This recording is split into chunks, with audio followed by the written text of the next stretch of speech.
Previously on Drunkview, we watched that new Wes Anderson movie, and now we watched the new Danny Boyle movie, 28 Years Later, Part 1, which is just called 28 Weeks Later, but apparently there's two more coming. So Aiden, what's the plot of 28 Years Later? 28 Years Later takes place 28 years minus 28 days after the first one. It is about there's a little island off the coast of mainland Britain where a group of survivors live, and Aaron Taylor Johnson and his son are going on his son's first hunt to go kill some zombies and see if they can scavenge anything useful. After they do this for a while, they return to the village and the kid sees Aaron Taylor Johnson cheating on his mom, takes his mom out to find a doctor who lives on the mainland. His mom is sick. His mom is sick. And then a bunch of weird stuff happens for a while. And then the movie unceremoniously ends reintroducing the cold open character, the little boy from the church who's now a grown-up football hooligan with a giant gold cross and his tracksuit army who do gymnastics and front flips and cut zombies' heads off with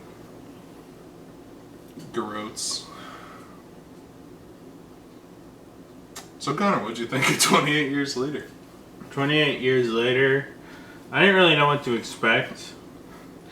The zombie craze is kind of dead, so even though I like Danny Boyle and I like 28 Days Later, I was kind of like, fuck, this is one of our obligation movies. I feel like there's a certain sect of movies where it's like, I guess they're making, like, it's like, I guess they're making another fucking one of these, so we'll just go and Mamma Mia we'll 3, watch baby. it. No. Sometimes I say no. Sometimes there's franchises I can say no to, but for some reason, 28 Years Later, I was like, well, I feel morally obliged. And I didn't know if it was going to be like, oh, we've been 28 years living in this camp, now we gotta go and kill a bunch of zombies. And that's kind of the plot at the start, but then not really, because it's just fucking weird. And it keeps editing the fucking movie. There's a lot of like weird cut-ins and stuff. Just like the first movie. I think they're doing video from King Richard from the 1950s, like in Technicolor, that keeps getting cut in. Yeah. And all sorts of shit. And then that was also a big thing in the first movie, that it's edited like it was edited by 4 different schizophrenics at once. The zombies aren't really threatening anymore. In 28 Days Later, they were just like normal zombies, you know? So they chase you and they try to rip you apart. In this movie, most of the zombies are just morbidly obese and can only crawl on the ground because like how their body metabolizes, and they basically, like, it's like steroids or something, but they just get really fat and obese. But then some of the zombies are ginormous Chad zombies, like there's the ginormous stick Samus running around. And it's fucking weird. And then, yeah, I mean, the movie just kind of goes off the rails. It's very a-traditional. A zombie gives birth to a human in a scene that I would assume is I don't even really know what they were going for, and it raises a lot of questions. Was that zombie pregnant for 28 years? Did she? I think the implication recently, was that the alpha impregnated her. But it wasn't a black baby. It's kind of the problem. The only black character in the movie was Ray a Fiennes. ginormous. Yeah, maybe. But then Ray Fiennes shows up, and he's a weird doctor, man, and there's mountains of skulls. He's covered in iodine, so he's all orange. Again, it's a movie. All the zombies. Like every other movie we watched this year, it's a movie about coming to terms with death through violence. Yeah, it is. It's the Monkey Part 3. It's the Monkey Part 3. Final Destination Part 2. Kingdom of the Planet of the Apes Part 2. And it's like kind of a serious drama. It's not really like a zombie. Don't go into this hoping for like a throwback to like the fuck. This isn't AMC's The Walking Dead. You know, Rick Grimes isn't running around with a revolver. Sometimes they like very meticulously hunt morbidly obese zombies and then say, "Oh my god, the ginormous zombie is coming after us," and then the zombie dies. There's like a lot of like, you have this father that had to grow up hyper masculine to kind of survive and protect his family, and eventually his wife gets sick and he doesn't love her anymore because she's crazy. So he cheats on her, and then he wants his son to be like this big warrior like him. Aaron Taylor Johnson's character like hits his son sometimes, but below that there's like a level of caring and just wanting his son to be tough like him so he can survive with this kind of, I don't know. It's almost, even though there's like some modern technology and some stuff that survived, it's largely like almost a tribal type of society at this point. Also, like, throughout the movie, they're like, yeah, most of the zombies just have like gotten killed by now or something, so we mostly just sit here, and sometimes a morbidly obese zombie crawls up to us and we shoot it with a bow and arrow. It's strange. It's not a traditional zombie movie. I think Danny Boyle conceived this as a 28 Days Later sequel, but I think when he pitched it, he's like, you can market it how you want to market it, as like this scary zombie movie, but at the end of the day, it's a weird movie about coming to terms with grief through violence, like just to accompany our other movies this year, which is coming to terms with grief through violence, which is just the running theme of the year. It's just that kind of year, man. Somehow Superman is gonna be like, if I rip this fucking giant kaiju's head off, then I can come to terms with death through violence or something. Fantastic Four, Galactus, Pa Kent looks at Superman and before Runs he gets into hit by the tornado. tornado, and he says, the only way you'll ever get over this is if you take that giant kaiju and Yeah. Well, yeah, then Pa Kent gets ripped in half, Blood squirts all over Superman. Pa Kent says, But yeah, can't Fantastic- outrun a tornado, baby, and then Fantastic he runs Four's inside gonna and be gets the same fucking movie. mangled. Yeah, Galactus comes and he destroys the whole Pedro world. We already know Pascal that. They're goes- not even pretending that's not what happens. I mean, yeah, literally we know every beat of the movie. I mean, it's kind of obvious if you're like a Marvel fan at all, but it's not even like really a question if it comes Thunderbolts to literally terms. shows it. It's Yeah. not a secret. I think the thing they don't want spoiled is the thing that everybody knows is going to be there, but you're not supposed to spoil it anyways, which is that we get our first glimpses of Robert Downey Jr. as Doctor Doom at the end credits, probably. Yep. That's the big zinger. Yeah, I mean, I don't think it'll be the end credits. I think Doctor Doom is going to show up and help them fight Galactus and fail, and they'll be like, we left that poor man behind. And then there's going to be a post-credits where he like comes through a portal, says I'm evil now or some shit. Probably. Yeah, well, this movie's kind of hard to like come to terms with because it's fucking weird. And Like it's also half a movie again. Yeah, I will say there's a cliffhanger ending. It's obviously supposed to be continued, but Well, there's a whole already shot, so that's happening. Part Right. 3. well, part hopefully. 3 is supposed to be by Danny Boyle, so I'd assume I hope so. I don't. What is Danny Boyle's One For You though? Because he's been doing One For Me's for the last decade since he rebooted Trainspotting. Or was Trainspotting 2 his One For You, and this is his One For Me? It's 3 for me. I don't know, but Hi, buddy. I don't know. It's odd. I do think some multi-part movies are like there's no story finished. There isn't really a story there's a story in this one, but it's a very minor story. This kid's not trying to kill all the zombies or save the world. His father wants him to become a man, and while he's out, he learns about a doctor that might be able to save his sick mother, so they go on a little quest, and then he finds a baby, and then she dies. And that's the movie. And then he goes on his own quest to find himself his way at the end, which is the cliffhanger. But I think it's pretty well complete.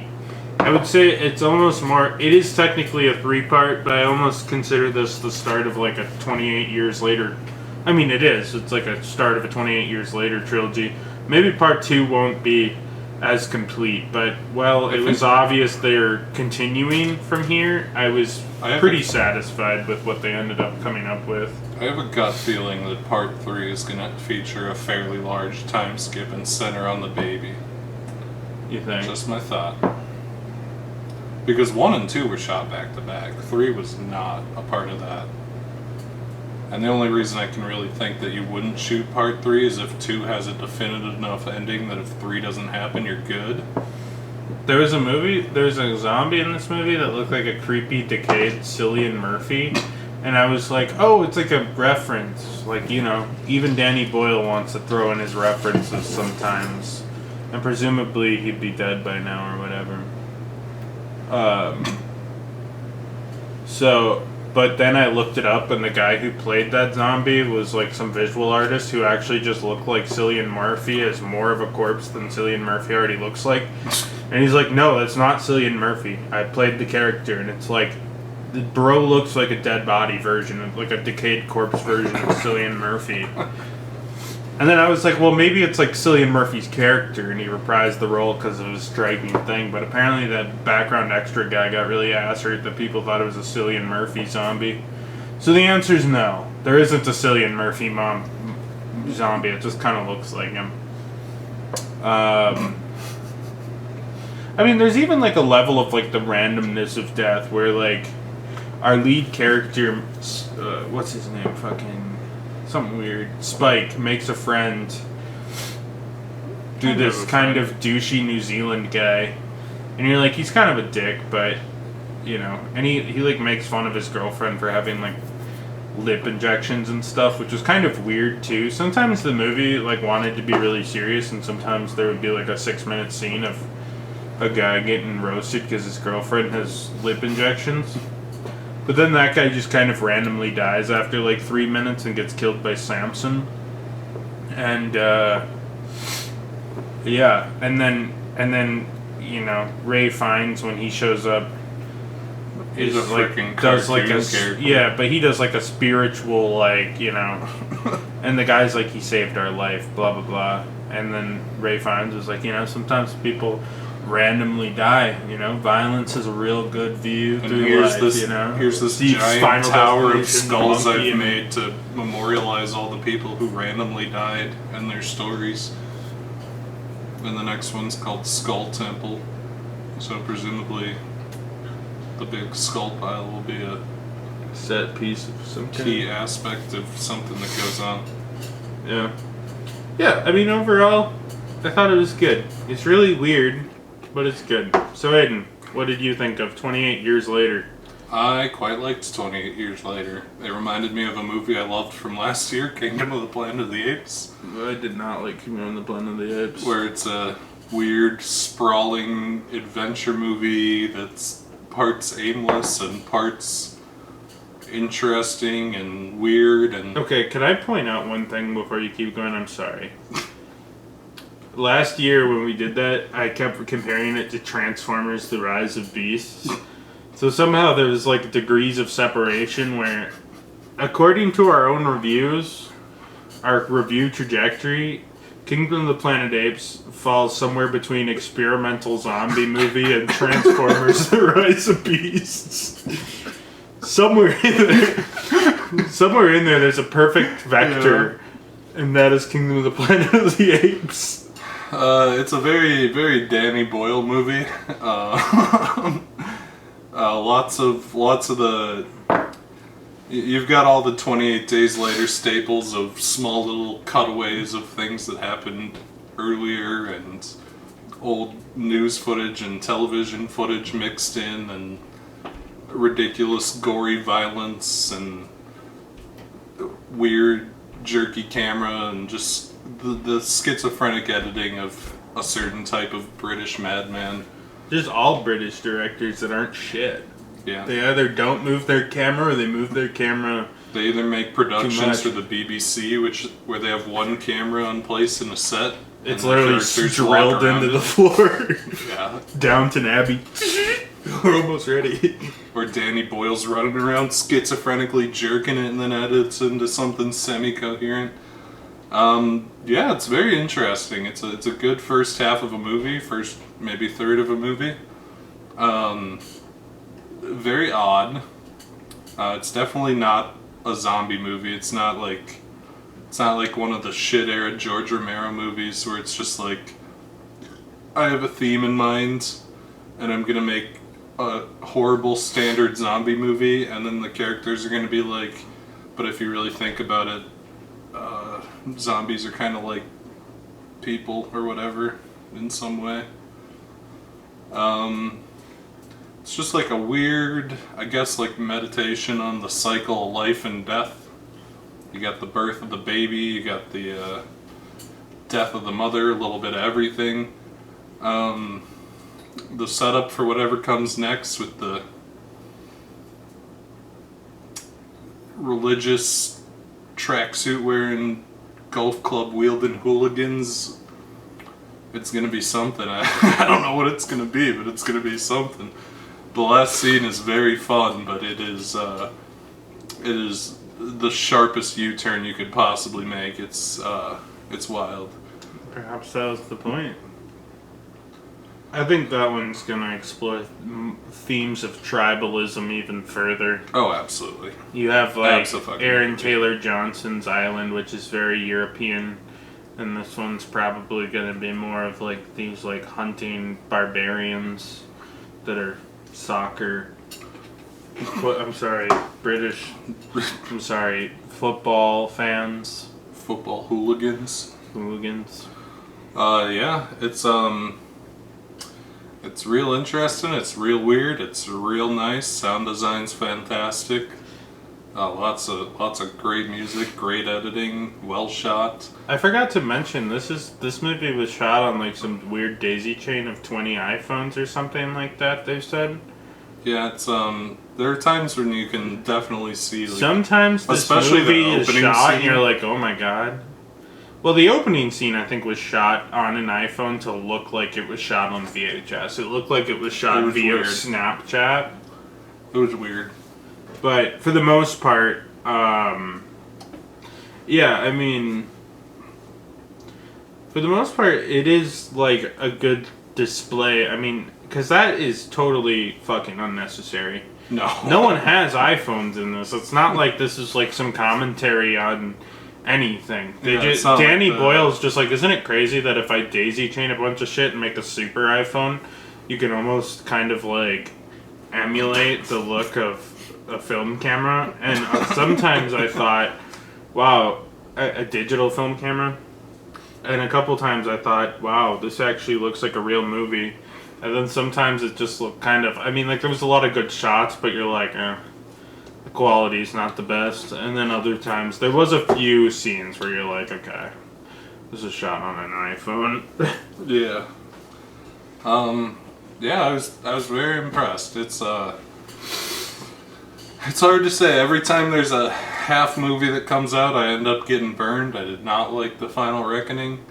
I fucking hate two-part movies. I wish people would just finish their movies. But I can't say I'm not interested to see part 2 when it comes out, despite the lack of Danny Boyle. It's still being written by Alex Garland, so I guess we'll see. But I feel like if they're trying to do 3 parts, Danny Boyle probably just didn't have time to do both of them. oh, absolutely. And they're probably like, we actually got to get these fucking movies out. These Unlike have to Avatar. come out. Unlike like fucking Avatar, which was supposed to drop in like 2024. I mean, we're not seeing Avatar 3 until 2035. Bro shot 6 fucking Avatar movies 15 years ago. Yeah. Jesus Christ, I forgot they made that second Avatar. And I liked the second Avatar. No, I think the problem with I do think this movie largely avoids, because one of the pitfalls, I was arguing with someone on TikTok yesterday about The Hobbit, talking about how bad it is. Because, like, The Hobbit is the biggest multi-part movie scam in history, where they have the desolation of Smog, and it's the entire Smog storyline except Smaug's death, which happens in the first 30 seconds of the next movie, and it's like, okay, so I'd paid to see a movie and my end is locked behind an arbitrary movie switch because you wanted to make a third movie of shit that doesn't even happen in the book. Yeah, but nobody would anyways, have gotten to see the fucking boring third movie if they didn't DLC the ending, you know?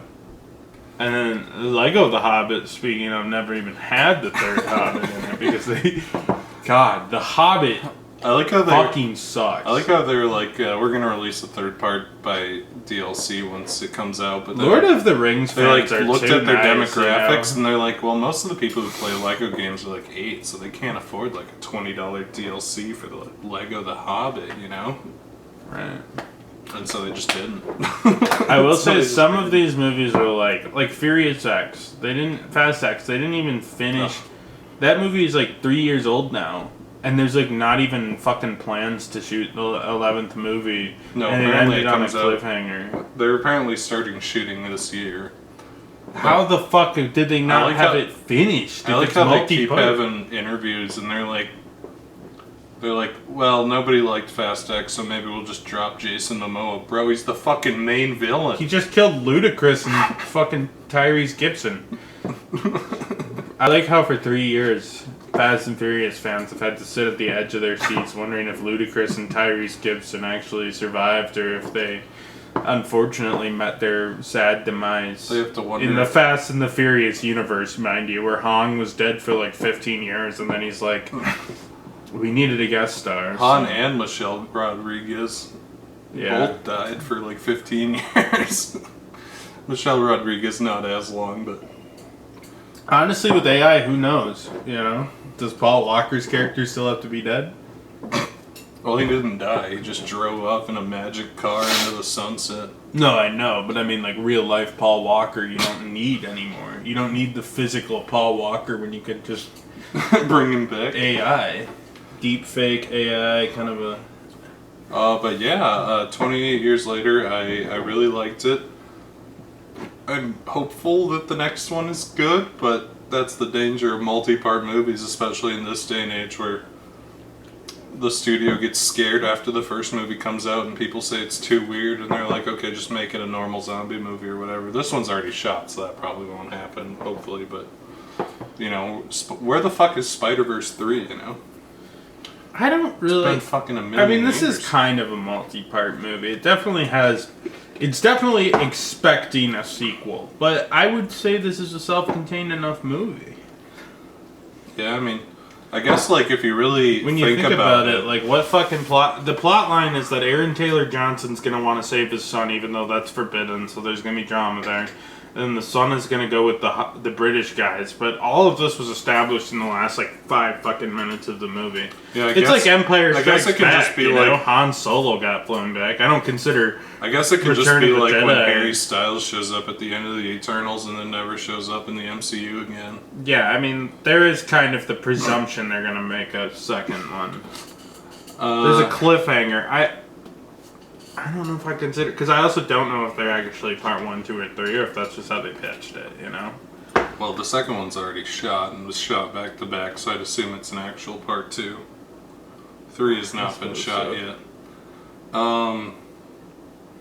Yeah, it's a weird movie. I don't really know how you rate a movie like this. Connor, would you recommend 28 Years Later? Yeah, I'd recommend it. It's good. It's fucking weird, but it's good. So, Aiden, would you recommend 28 Years Later? Yeah, absolutely. It's fantastic. I really liked it. It is half a movie, so of course there's that little thing, but you know, maybe it'll pull through. I don't know. I guess we'll find out when 28 Years Later 2, the Skull Temple, comes out in like a year or something.